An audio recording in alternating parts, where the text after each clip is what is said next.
Joe's day at the office began like any other, but everything changed when the deadline for a crucial project loomed closer. Joe was a diligent worker, known for his meticulous attention to detail. However, on this particular day, an error was discovered in one of the reports he had submitted, bringing his world to a standstill. The manager, Mr. Thompson, irate and under pressure, called Joe into his office. Without letting Joe explain, Mr. Thompson blamed him for the oversight, assuming that the fault lay entirely with Joe.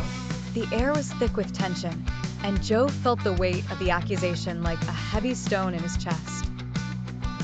Frustrated and angry, Joe's first instinct was to defend himself vehemently, to point fingers, and to clear his name immediately. But then, something made him pause.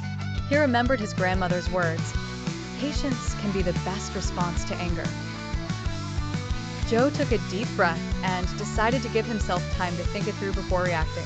In the following days, Joe focused on his work despite the cold stares and whispered gossip from his colleagues. As he revisited the report, he discovered that the mistake originated from a miscommunication in the instructions he had received. With evidence in hand, he prepared to approach Mr. Thompson, but chose to wait for the right moment. One evening, Joe saw Mr. Thompson sitting alone in the break room, looking exhausted and stressed. Instead of confronting him with evidence, Joe offered him a cup of coffee and asked if he was okay.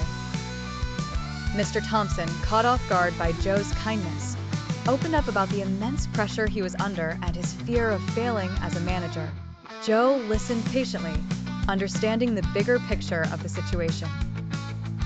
It was then he gently presented the evidence that cleared his name, explaining the misunderstanding without any bitterness. Mr. Thompson was taken aback by Joe's calm and forgiving demeanor. Apologizing sincerely, he thanked Joe for his patience and understanding. Word spread around the office, and Joe's colleagues began to admire his approach to handling the situation. Joe's journey didn't just clear his name, it taught him and everyone around him the value of patience and forgiveness. By choosing to respond with kindness and understanding rather than anger, Joe fostered a more compassionate and harmonious environment at work. This story became a reference point in the company, reminding everyone that true strength lies in forgiving and knowing when to be patient.